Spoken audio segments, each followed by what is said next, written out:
والصلاة والسلام على رسول الله وعلى آله وصحبه ومن والاه أما بعد فالسلام عليكم ورحمة الله وبركاته. Toutes les louanges reviennent de droit à Allah. Nous le louons et implorons son secours et son pardon. Cherchons refuge auprès de lui contre les méfaits enfuis dans nos âmes ainsi que nos mauvaises œuvres.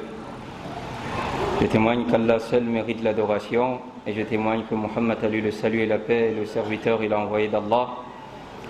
Suite à quoi nous nous excusons pour l'interruption de cours, c'est dû à certaines circonstances qui sont indépendantes de notre volonté. Qu'Allah tabaraka wa ta'ala nous facilite. La dernière fois, nous avons vu la rupture du pacte d'Al-Hudaybiyah, le traité de paix d'Al-Hudaybiyah entre le prophète sallallahu alayhi wa sallam et les Quraysh.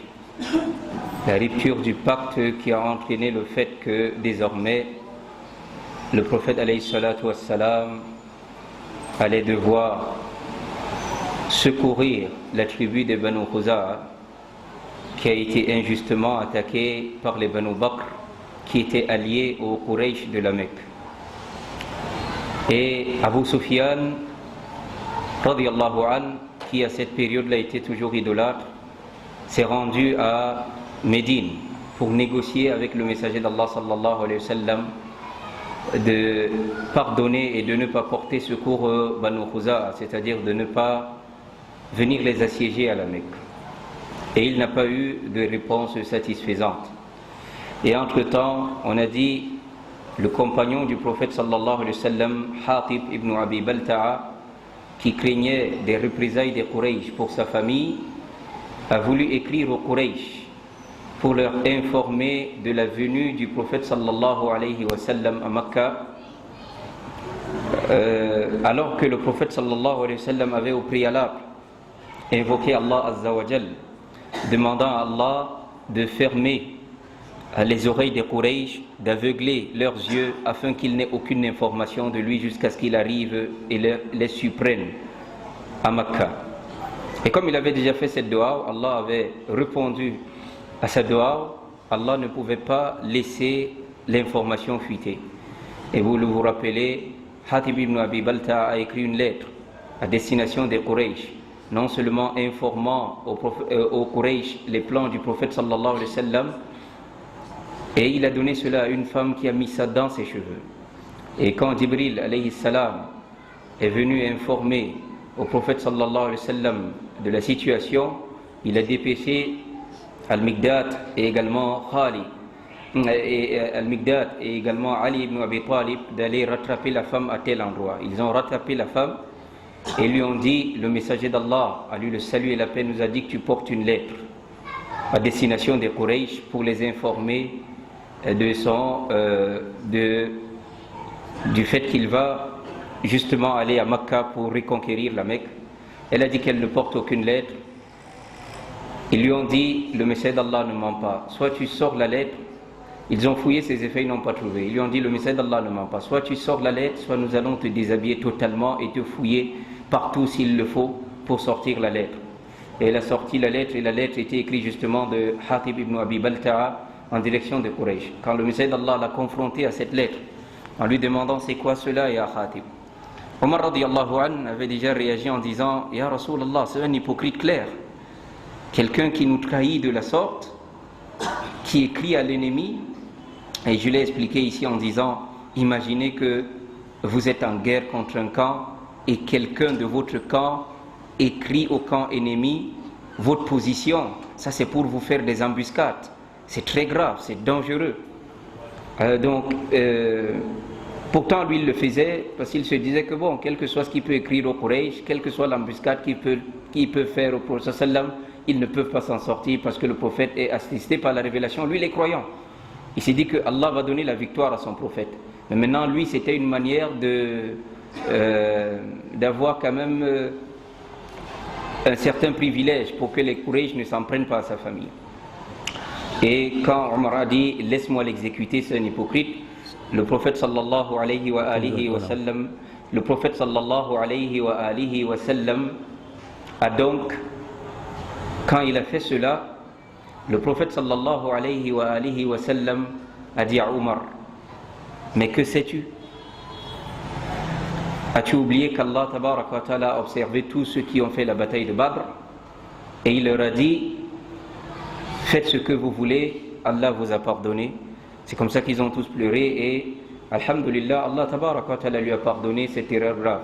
Et c'est à cause de lui qu'on a révélé le verset à la sourate Ya ayyuhalladhina amanu la tattakhidhu aduwwi wa aduwwakum awliya tulquna ilayhim bil mawaddah alladhi lan tanfa'akum arhamukum wala auladukum. Allah tabaraka wa ta'ala dit, ni vos liens de parenté ni vos enfants ne vous serviront à rien yawm al-qiyamah.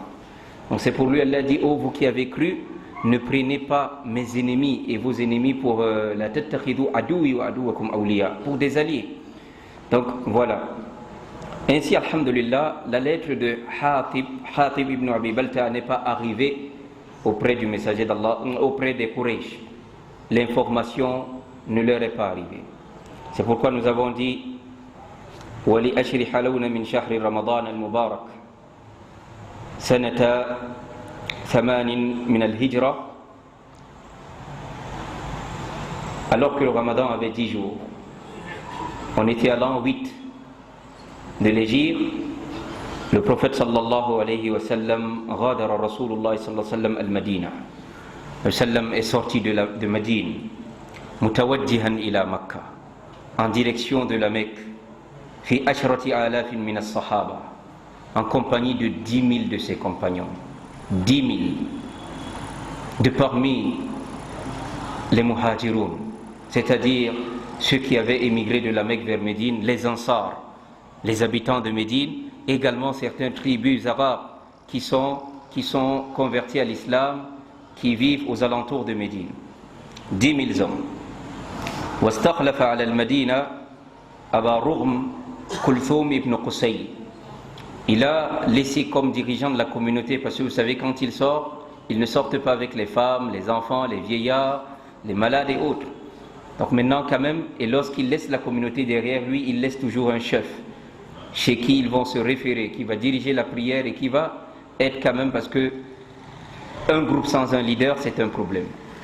Il a laissé Abu Rughm Kulthum ibn Qusay. Ainsi, le prophète sallallahu alayhi wa sallam est sorti en plein mois de Ramadan. La bataille de Badr, en plein mois de Ramadan. Fathu Makkah, en plein mois de Ramadan. Demandez-vous ce que vous faites aujourd'hui en plein mois de Ramadan, si ce n'est remplir les mosquées à dormir. On trouve des gens comme des cadavres ambulants, les mosquées sont remplies. Il y a des gens, quand ils ne mangent pas une journée, et je ne sais pas, c'est batterie à plat. Wallahi, la vraie batterie du croyant, ce n'est pas la nourriture, c'est la foi, al-iman. C'est pourquoi la baraka qu'Allah a mis dans le sahour, c'est que tu peux prendre même une gorgée d'eau et Allah te permet de tenir avec cela. Tu n'as pas faim toute la journée, tu vas à tes occupations comme si de rien n'était.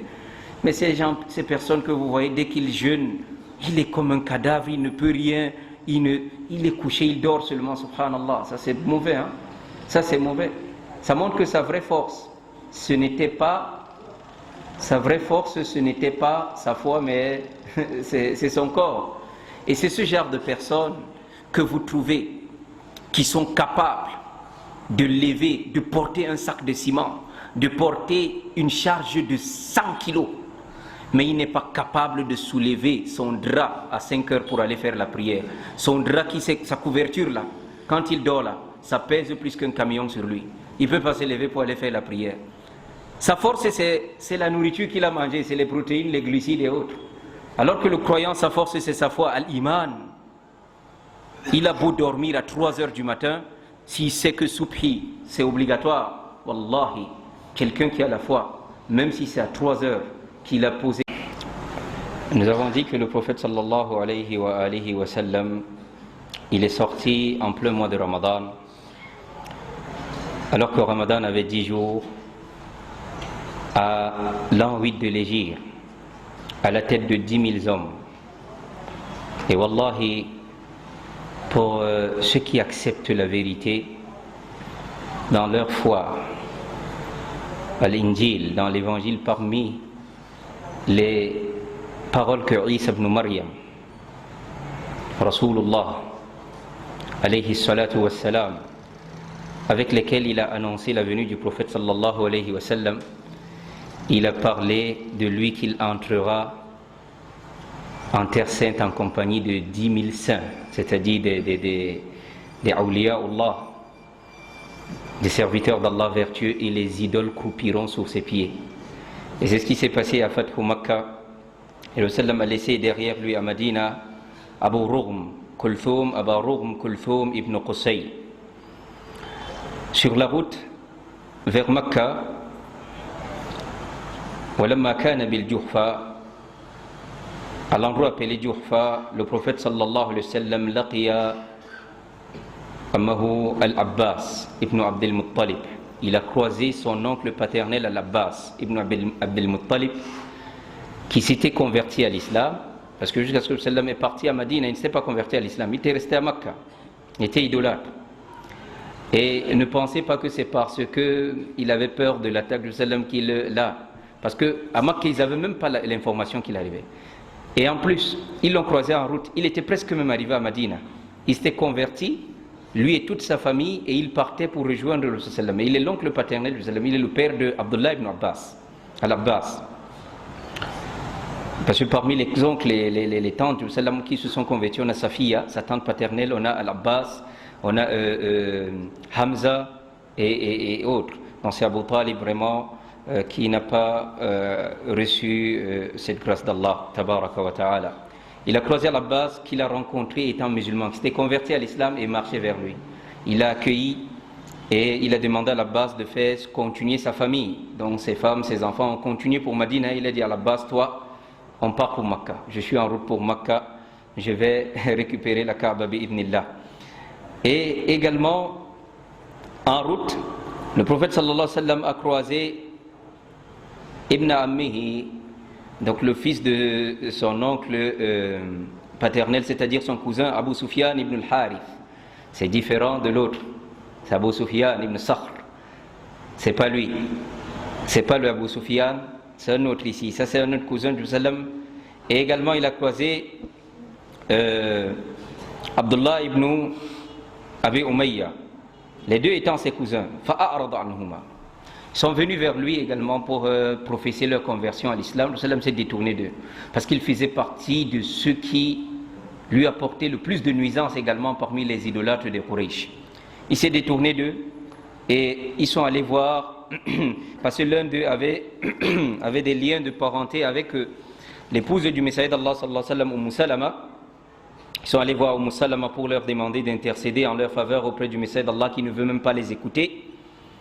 Umm Salama a imploré le Messaïd d'Allah sallam et a dit La yakun ibn ammika wa ibn amatika ashqa an-nas bik. Ô Messaïd d'Allah, il ne faudrait pas quand même que le fils de ton oncle paternel et le fils de ta tante paternelle soient des gens les plus malheureux vis-à-vis de toi, c'est-à-dire qu'ils viennent pour embrasser l'islam et que tu les refoules.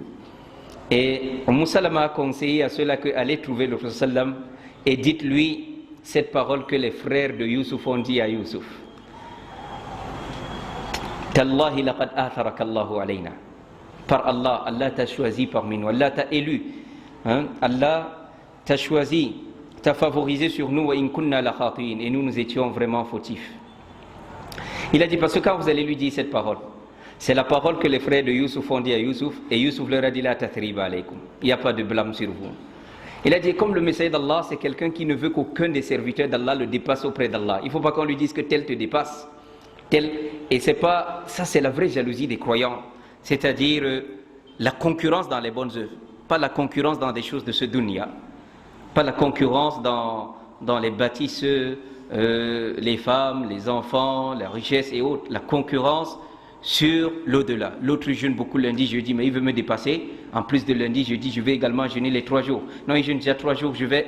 C'est ça la véritable concurrence.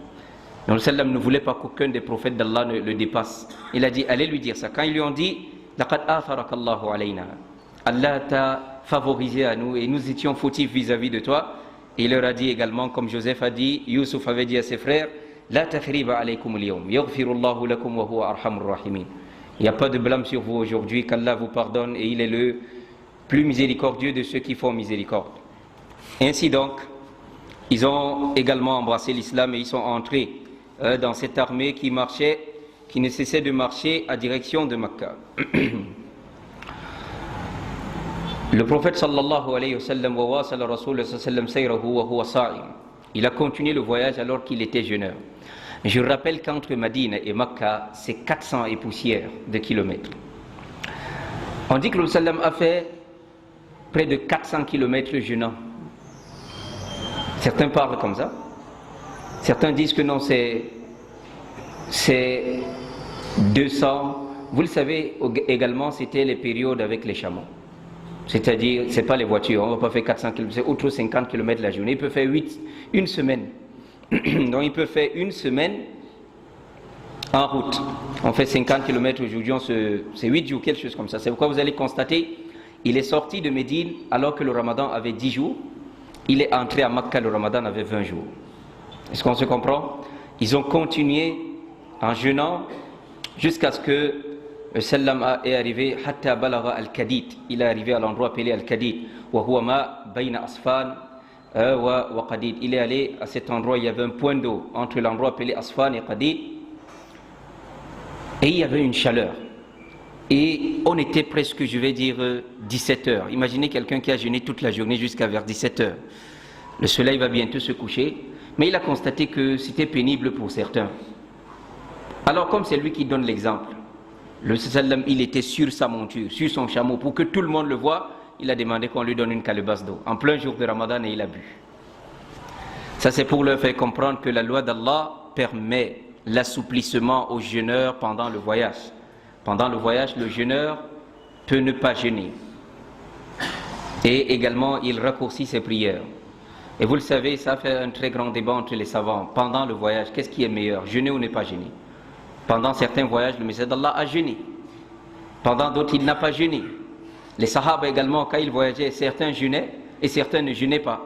Ceux qui jeûnaient ne faisaient pas de remontrance à ceux qui ne jeûnaient pas. Et ceux qui ne jeûnaient pas ne faisaient pas de remontrance à ceux qui jeûnaient. Et le sallam était en plein voyage et il a vu quelqu'un s'évanouir. Quand il a demandé c'est quoi ça, on a dit qu'il est en train de jeûner. Il a dit Laysa al-birr bis-siyam fi as-safar. Il dit ce n'est pas une crainte d'Allah, ce n'est pas faire preuve de crainte d'Allah que de jeûner en plein voyage. Cette parole, il faut la mettre dans le contexte. Parce que si tu prends cette parole de manière absolue, ça signifie que jeûner pendant le voyage n'est pas permis. Par contre, le prophète a fait les deux cas de figure. Il a jeûné tantôt, il n'a pas jeûné.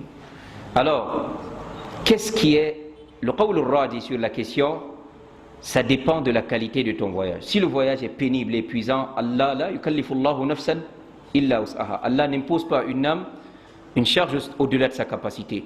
Si tu insistes, tu jeûnes pendant le voyage jusqu'à ce que tu t'évanouisses, Allah n'aime pas ce jeûne-là.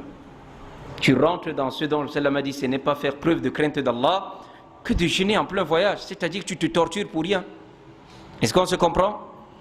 Si c'est pénible, tu ne jeûnes pas. Mais si ce n'est pas pénible, les savants disent ce qui est meilleur, c'est de jeûner. Parce que tu ne connais pas à quand la fin de ta vie. Au lieu de dire que tu vas payer plus tard, ce qui est meilleur, si le voyage ne te dérange pas, c'est que tu jeûnes. Également, il ne faut pas que quelqu'un vienne nous faire le qiyas al-fariq. Il fait une mauvaise analogie en disant, bon, eux, ils ne jeûnaient pas parce que c'était les chameaux, il y avait le soleil, nous, on a les voitures climatisées, tu voyages en avion. Non. Même si c'est un voyage dans une Prado climatisée ou dans un avion, si c'est un voyage, si je veux, je ne jeûne pas, il n'y a rien sur moi. Est-ce qu'on se comprend? Parce que l'islam m'a permis de rompre Et vous allez voir, quand le sallam va entrer à Mecca, le 20, du 20 jusqu'au 30, les 10 derniers jours du mois de Ramadan, il ne va pas gêner. Il va rester comme ça sans gêner. Il va les rembourser plus tard. Donc ici, le sallam, il a rompu le jeûne, il était assis sur le chameau. Parce qu'il disait aux gens, rompez, rompez, mais les gens ne l'écoutent pas. Il était assis sur son chameau, il a dit qu'on lui donne une calebasse d'eau, et en plein jour de jeûne, il s'est mis à boire. Parfois, on a vu des gens, quand vous êtes à la Umrah, et que le soleil vous dérange, vous ouvrez un yaourt en plein jour, comme ça, ils vous regardent pour leur enseigner. Tu vois quelqu'un qui veut s'évanouir, pour lui enseigner que non, ce jeûne-là, mieux tu mets ça à côté, quand tu vas rentrer, tu vas... Ou alors, après le mois de Ramadan, si on a encore quelques jours ici, tu peux commencer à rembourser avant de faire tes sites Shawwal. C'est pas bien, tu es en plein voyage, tu n'as même pas pu prendre le sahour, tu prends un jeûne comme ça et tu te tortures. Allah n'aime pas ça. Est-ce qu'on se comprend? Donc voilà. Le messager d'Allah a rompu dans le jeûne là. Après cela, ثم واصل سيره حتى نزل بمر الظهران. Il a continué jusqu'à arriver à l'endroit appelé Marr al-Dhahran. Et là, c'était proche de Makkah, c'était plus loin. Et qu'est-ce qu'il a? فأمر الجيش فأوقدوا النيران. Ils ont campé de nuit à cet endroit et il a demandé aux Sahaba, faites les feux de campement et faites de nombreux feux. Comme on est 10 000, même si vous pouvez faire groupe, vous faites près de 5 000 feux. Des groupes, des gens, des groupes, faites des feux. Et comme c'est la nuit, les feux sont allumés là. Ils ont fait, on parle de près de 10 000 feux allumés. Ils ont fait des campements, des feux de campement. Ça leur permet de se réchauffer, mais ça permet à l'ennemi de voir qu'il y a une armée surpuissante qui va marcher bientôt sur eux. Et le sallam wa ja'ala Rasulullah sallam, les tentes, ils ont campé, la tente la plus proche de lui, celui qu'il a désigné comme gardien de sa tente, c'est Omar ibn al-Khattab radiyallahu anhu. C'était la dernière tente, la tente la plus proche de lui. Entre-temps, les gens de Makkah sont toujours sans aucune nouvelle. Ils ne savent pas. Toutefois, fahum ala wajalin wa taraqqu. Ils sont dans une peur. Vous savez que vous avez attaqué quelqu'un. Il est plus fort que vous. Vous êtes allé négocier, il a refusé la négociation. Tôt ou tard, et vous savez que ceux dont vous avez attaqué lui ont demandé de les secourir et il viendra. Ils étaient peur. Quand est-ce qu'il va venir? Quand ils ne savent pas. Ils vivaient dans la peur et ils passaient la nuit, parfois ils sortaient comme ça pour surveiller si tout va bien. Ils n'arrivaient plus à dormir. Ils vivaient dans la peur. Alors, Abu Sufyan est sorti une nuit. Il était avec Hakim ibn Hizam wa Badil ibn al-Warqa. Yahtabisoun al-akhbar. Parce que chaque nuit ils avaient peur. Ils sortent un peu pour rechercher, s'enquérir de nouvelles. Abu Sufyan marchait avec ceux-là et il a aperçu beaucoup de feux de campement sur une colline comme ça, beaucoup de feux. Ensuite, l'un d'eux dit, Abu Sufyan dit, c'est quoi ça? Badil dit, Wallahi Khuza'a, hadihi Wallahi Khuza'a. Il dit, ça doit être les Banu Khuza'a. Ils viennent se venger. Abu Sufyan dit, Khuza'a aqal wa adhal min an takuna hadihi niraniha wa askariha. Il dit là, il dit les Khuza'a c'est un petit clan. Tous les feux que je vois là, ils ont porté l'armée là-d'où? 10 000 hommes, ils n'avaient jamais vu ça. Abu Sufyan essayait donc d'avancer. Il essayait d'avancer vers là pour aller rencontrer qu'est-ce qu'il y a à ce feu. Entre-temps, l'oncle du prophète sallam al-Abbas rakiba ba'da nuzul al-muslimin bimarr al-Dhahran baghlata rasulillahi sallallahu alayhi wa sallam. Al-Abbas, lui également, quand ils ont campé, il a pris la chamelle du prophète sallallahu alayhi wa sallam, une chamelle blanche. Il est sorti également pour voir s'il peut rencontrer quelqu'un de la Mecque. Lui, c'était pas pour diffuser l'information, ils sont déjà là.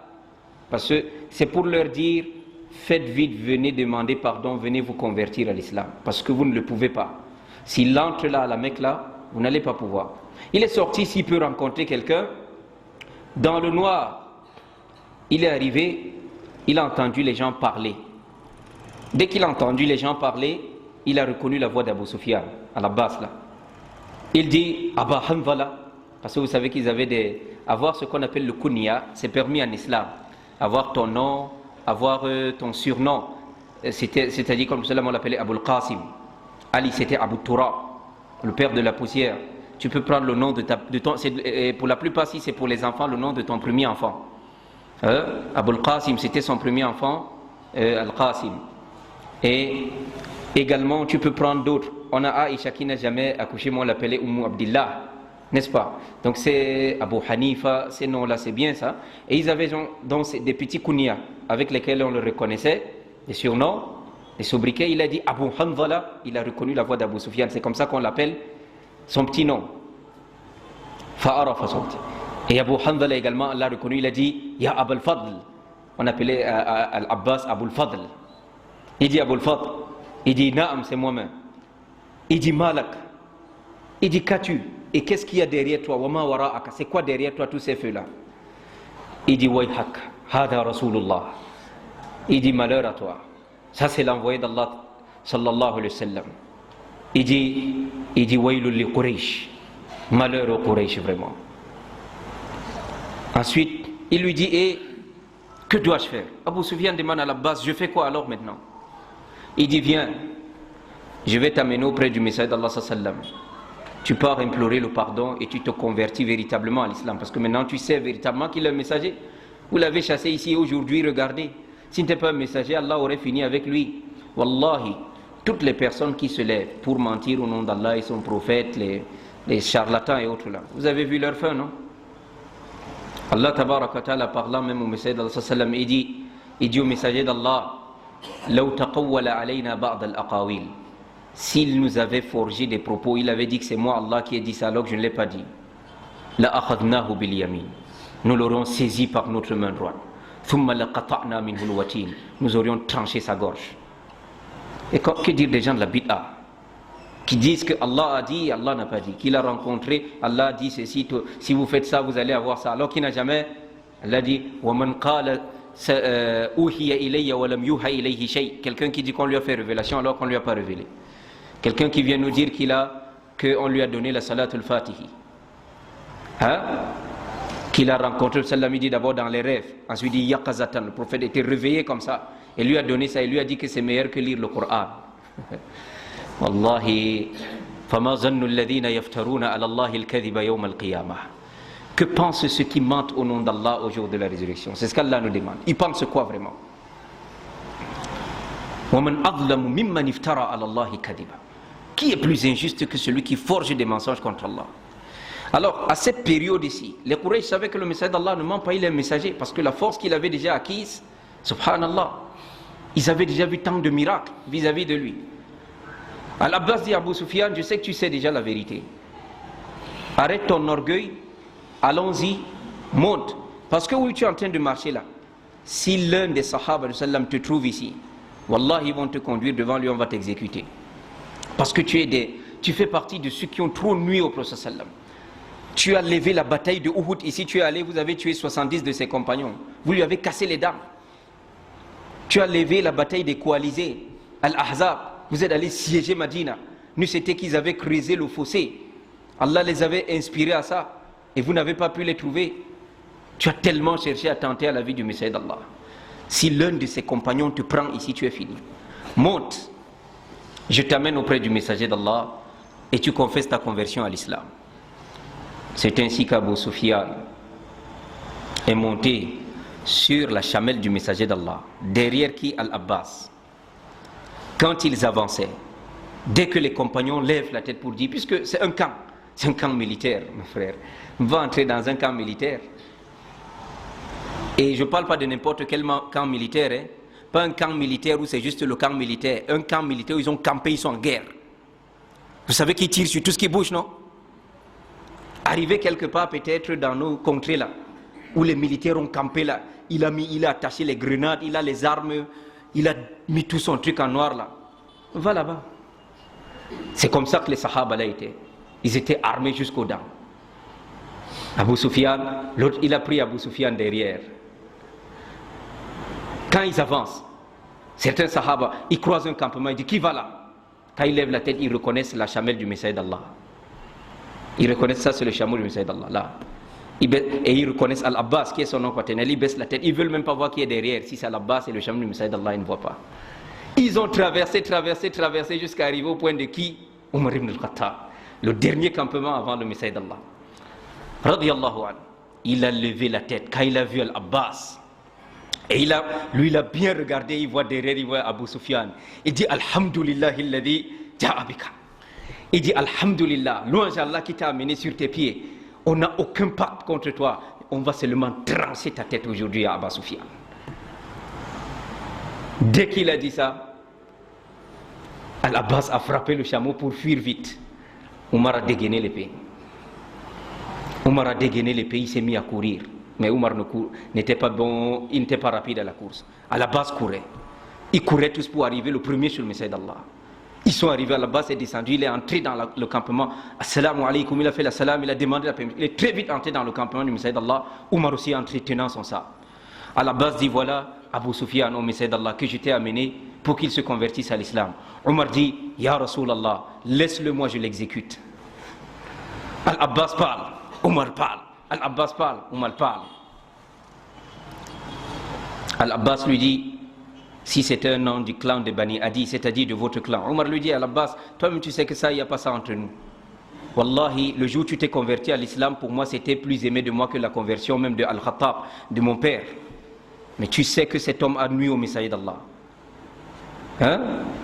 Le sallam les a écoutés, il leur a dit ok. Il a dit à l'Abbas, rentre avec Abu Sufyan.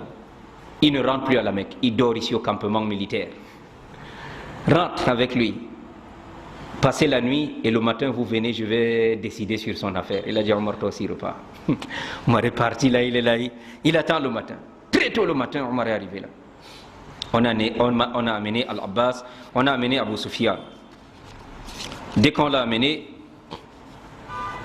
le sallam lui dit Wayhak ya Abu Sufyan.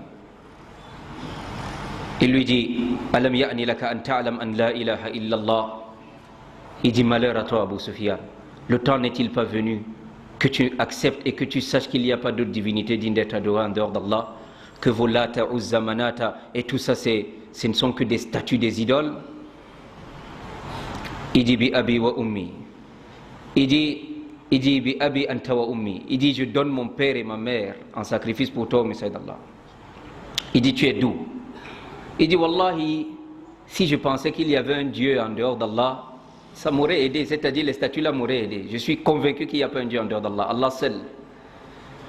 On lui demande maintenant, et acceptes-tu que je suis le Messager d'Allah? Il baisse la tête comme ça. Abu Sufyan, radiyallahu anhu, il faut le dire. Parce que les chiites prennent des petits trucs comme ça pour écouter. Le Messager d'Allah est assisté par la révélation. Le Messager d'Allah a cité à Hudhayfa, radiyallahu anhu, tous les hypocrites de Médine, c'est-à-dire comme les Abdullah ibn Ubay ibn Saloul, ceux qui laissent apparaître l'islam et cachent quoi? La mécréance. Le sallam n'a jamais cité Abu Sufyan. Allah lui dit clairement que tel là, c'est pas un musulman. Il dit seulement la ilaha illallah de la bouche, mais c'est un mécréant. Abu Sufyan en fait, c'est un monsieur, radiyallahu anhu, qui aimait, il aime la valeur, il aime la noblesse, il aime être le chef partout où il est. Il n'aime pas que quelqu'un soit au-dessus de lui. Et accepter Muhammad Rasulullah, ça signifie quoi? Qu'il doit se plier devant le Messager d'Allah. Mais autre chose, ça signifie que les gens comme les Bilal, comme ça, ils deviennent aussi... Ça ne devient même pas ses égaux, hein. Ça devient ses grands frères parce qu'ils se sont convertis à l'islam depuis. Ils n'ont même pas leur carreau à côté. Le shaitan jouait un peu avec ça. Chacun a une faiblesse. Quelqu'un peut avoir une faiblesse devant l'argent, d'autres c'est devant les femmes, l'autre c'est le pouvoir. À chacun sa faiblesse et le shaitan joue avec toi avec ta faiblesse. Chacun a une partie par laquelle le shaitan peut te tenter. Il y a des gens à cause de sa femme, il est capable de gronder à sa propre mère. Wallah, il se sépare de sa famille. Donc Abu Sufyan, lui, sa faiblesse, c'était le fait qu'il aime la grandeur. Quand il a baissé la tête. Et quelqu'un ne peut pas venir se convertir à l'islam, il dit seulement la ilaha illallah, il n'accepte pas. Quelqu'un te dit, bon, c'est la même religion qu'on parle, j'accepte. Jésus n'est pas Dieu, il n'y a qu'un seul Dieu. Mais je reste là. Tu dois accepter la ilaha illallah et Muhammadur Rasulullah sallallahu alayhi wa sallam.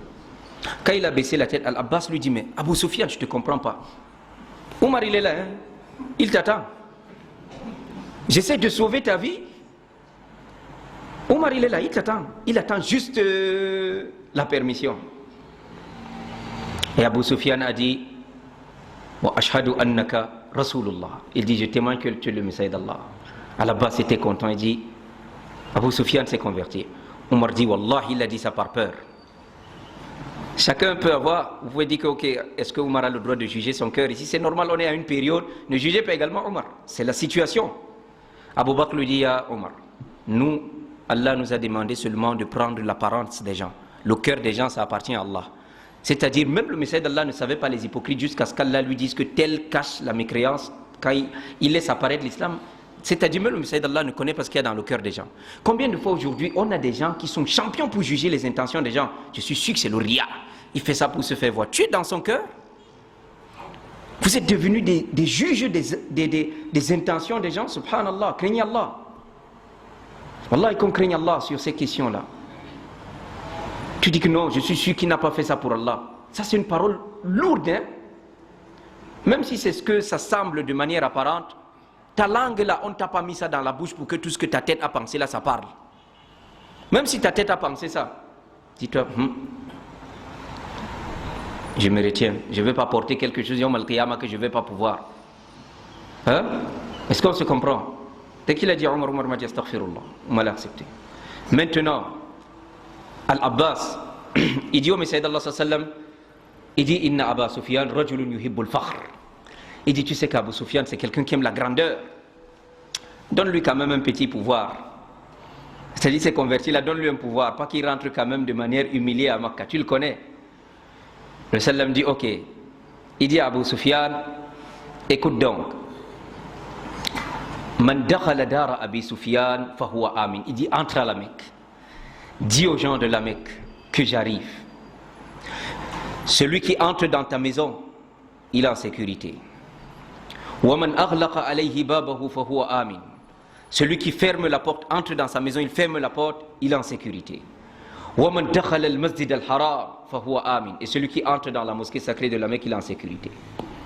On a donné à Abu Sufyan un pouvoir, c'est-à-dire celui qui entre dans sa maison est en sécurité. Mais jusqu'à là, le matin,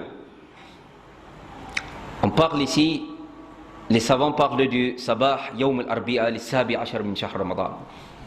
Certains parlent du 17 ramadan, on a parlé du 18, 19 et du 20 ramadan. Le sallam a décidé donc Ghadara Rasulullah Marrakh Dhahran, il a quitté donc, il a campé, il entre à Makkah. Mais avant d'entrer, le Sayyid Allah a organisé les troupes. Premièrement, wa amara al-Abbas an yahbisa Aba Sufyan. Il a demandé à l'Abbas de garder Abu Sufyan. C'est-à-dire que prenez Abu Sufyan, gardez-le là. En tout cas, reste avec lui. Ne le laisse pas d'abord partir, qu'il n'entre pas à Makkah jusqu'à ce que les troupes quittent. Et il a dit, va te placer avec Abu Sufyan à la vallée, au sommet d'une montagne sur laquelle il va voir toutes nos troupes passer. Il dit, hatta tamurru bihi junudullah. Il faut que son cœur là, qui refuse, le shaitan qui joue un peu avec lui là, qu'il voit l'armée d'Allah tabaraka wa ta'ala entrer, les 10 000 hommes qui vont déferler comme une mer pour entrer à Makkah. Et là-bas, c'est aller donc se tenir quelque part avec Abu Sufyan pour qu'il regarde. Le messager d'Allah a organisé les troupes. Il dit, Abu Ubayd ibn al-Jarrah, vous le connaissez bien, l'un des 10 à qui on a promis le paradis sur la terre, il dit, toi, avec un groupe d'hommes, toi tu prends la tête. Il dit, Khalid ibn al-Walid, avec un groupe d'hommes à droite. Az-Zubayr ibn al-Awwam, un des 10 également promis au paradis alors qu'il était sur la terre, il dit à gauche. Et Dieu se sallam au milieu. C'est-à-dire, on a un groupement devant, Wallah, c'est un groupement militaire, vous ne pouvez pas imaginer. Un groupement devant, un à droite, Khalid ibn al-Walid. On a Abu Ubayd ibn al-Jarrah devant, Khalid ibn al-Walid à droite, Az-Zubayr ibn al-Awwam à gauche, et le sallam au milieu. Et quand on dit à droite là, le sallam demande à Zubayr ibn Awam d'entrer à Makkah par Kuda. Kuda min a'la Makkah, c'est l'endroit le plus haut de Makkah. Et qu'il arrive jusqu'à Hajoun, à l'endroit appelé Hajoun, et il hisse le drapeau de la ilaha illallah. Il peut hisser l'étendard. Et il a demandé à Khalid ibn al-Walid an yadkhula Makkah min asfaliha, qu'il entre par Kuda et lui il entre par l'endroit le plus bas de Makkah. L'autre entre par en haut, l'autre par en bas. Et le messager d'Allah au milieu. Et il avait donné l'étendard à Saad ibn Ubada, qui est un Ansar, parmi les habitants de Médine. Saad ibn Ubada, c'est à lui qu'on a donné l'étendard, un autre étendard. Parce que chaque groupe a un étendard et il y a un étendard général. Abu Sufyan, il est placé là.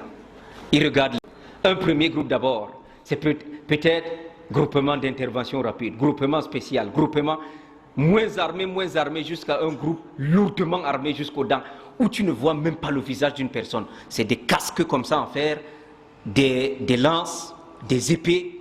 Tu ne vois personne. Tu ne vois que des armes effrayantes. Le groupe s'y passe, Abu Sufyan demande ça c'est qui, on dit ça c'est le groupe de tel.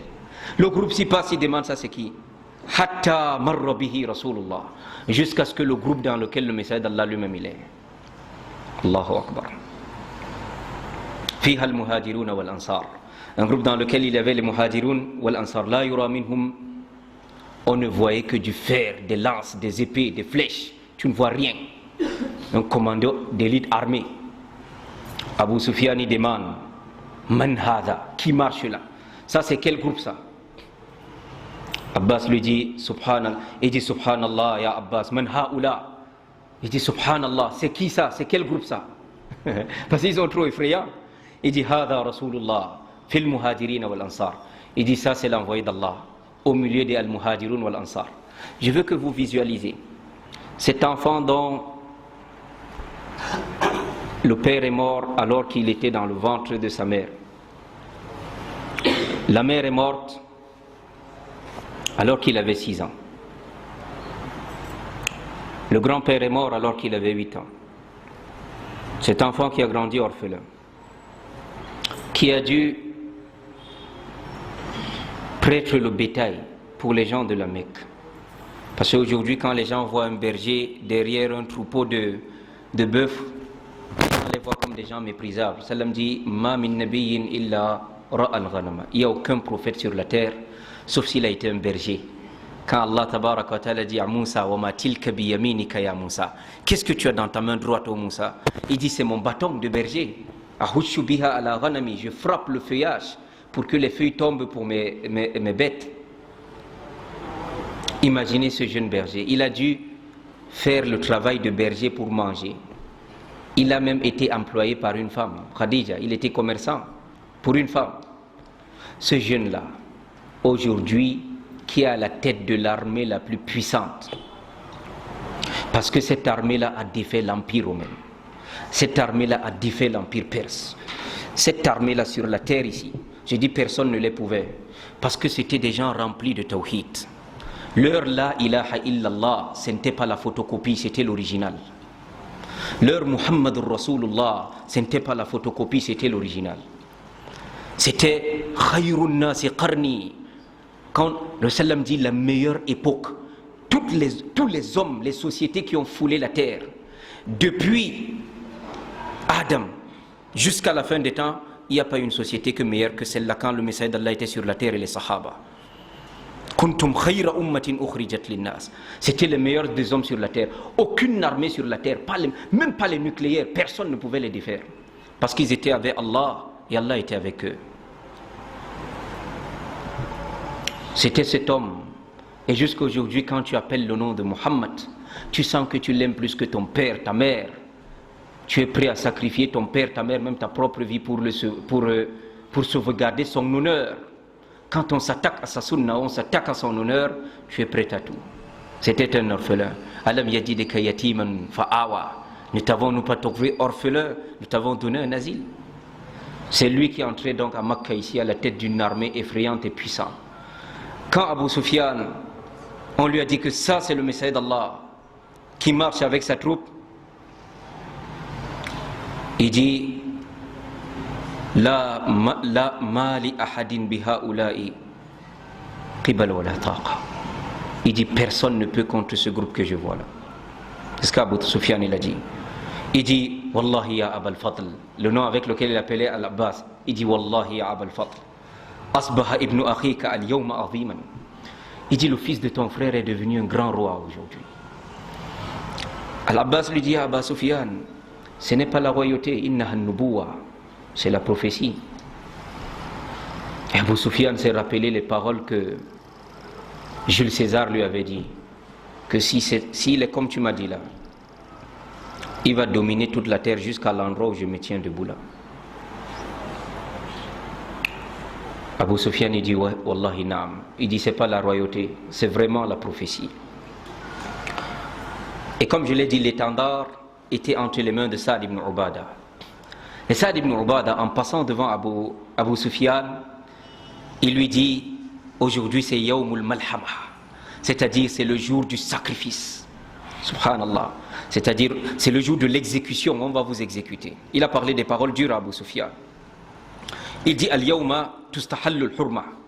Il dit aujourd'hui le caractère sacré de la Mecque, parce que c'est un endroit sacré où on n'entre pas avec les armes. Il n'y a pas d'effusion de sang, on ne tue pas quelqu'un dedans. Il dit le caractère sacré de la Mecque, là, ça quitte aujourd'hui ici, on va vous exécuter en plein de la Mecque. Il a dit des paroles dures. Ces paroles sont arrivées au messager d'Allah. Le messager d'Allah n'a pas aimé ces paroles-là. Il a dit récupérer l'étendard entre ses mains et donner ça.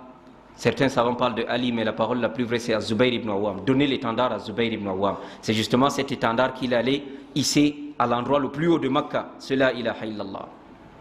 Le messager d'Allah a dit là, Bal yawm. Il dit aujourd'hui c'est un jour où on va honorer la Kaaba. C'est pas un jour où on va venir détruire le caractère sacré. C'est aujourd'hui qu'on va augmenter même son caractère sacré. On va briser les idoles. Il dit ça c'est un jour où Allah a même donné plutôt la valeur aux Quraysh. Donc ceux qui vont se convertir à l'islam, ils ont la valeur d'être dans le lieu le plus sacré d'Allah sur la terre.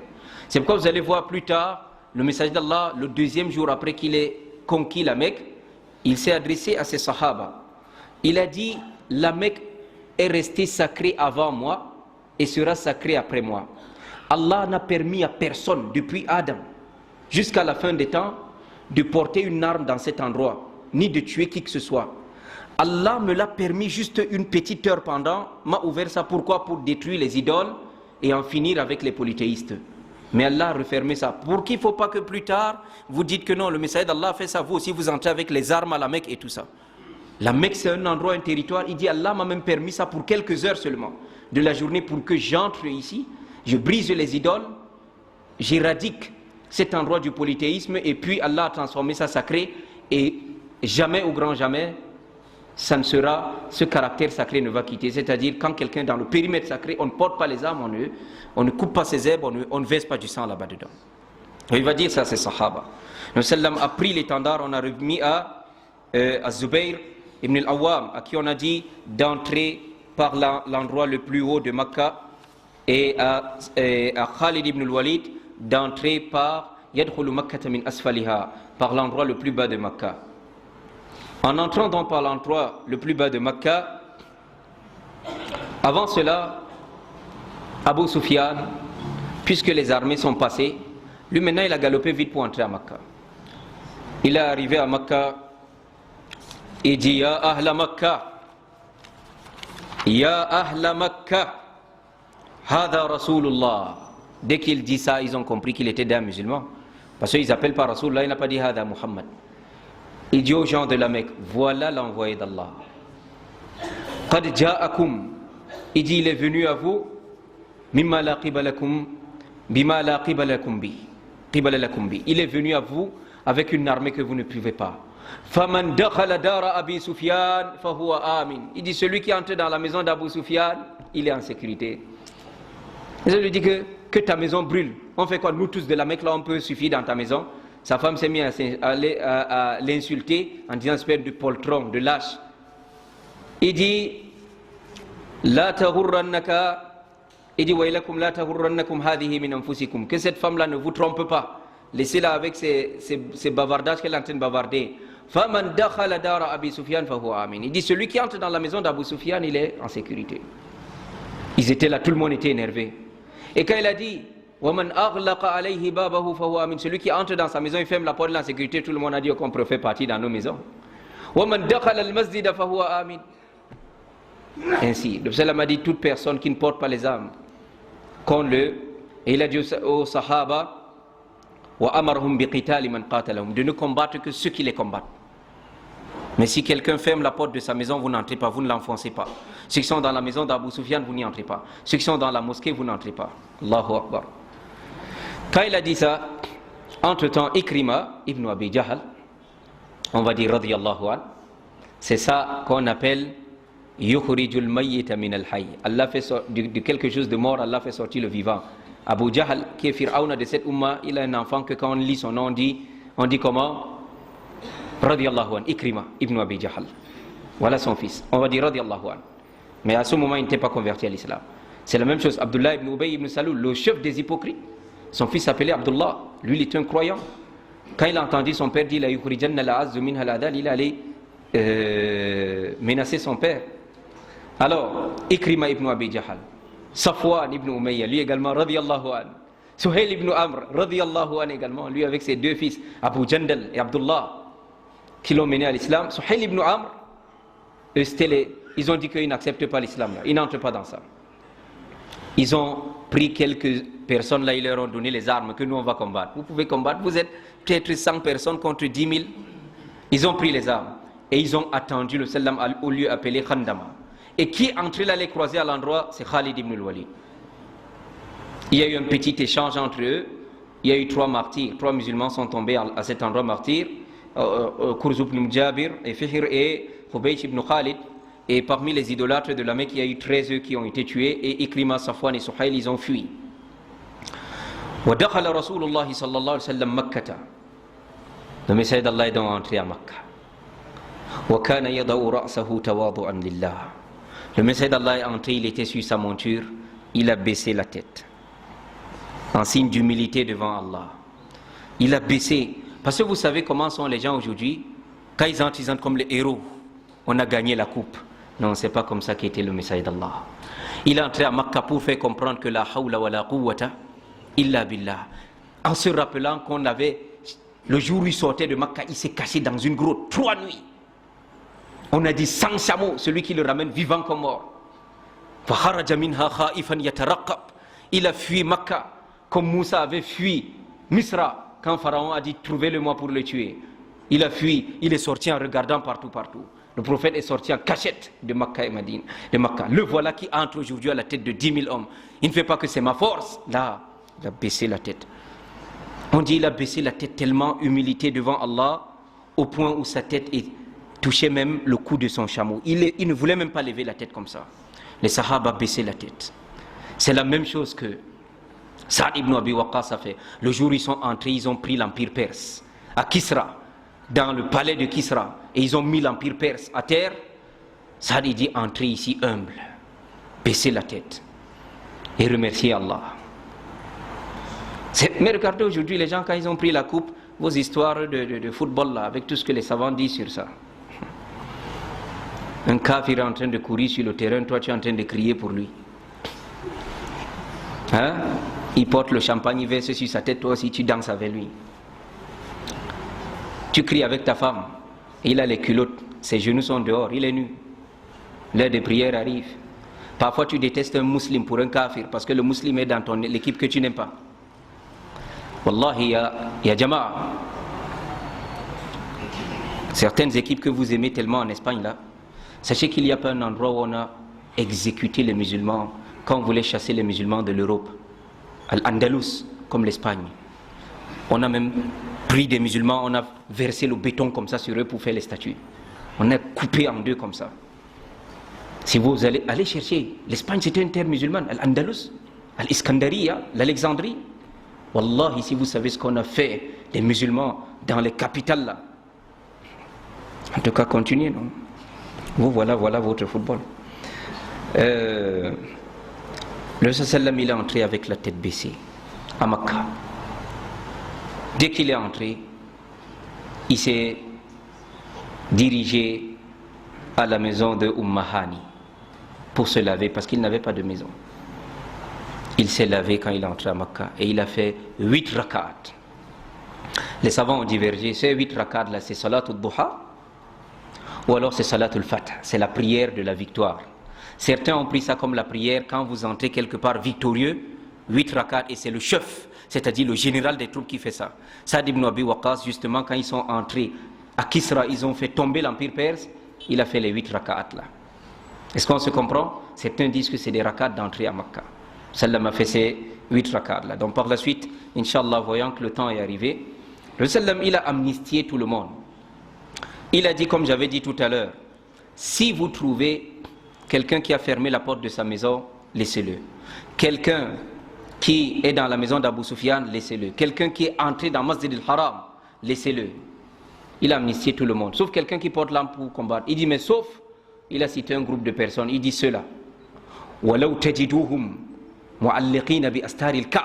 Même si vous les trouvez, ils sont accrochés à la Kaaba, sur les tissus de la Kaaba, comme ça, exécutez-les. Ikrima ibn Abi Jahl. Salam a dit, exécutez-les où que vous les trouvez, même s'ils sont accrochés à la Kaaba.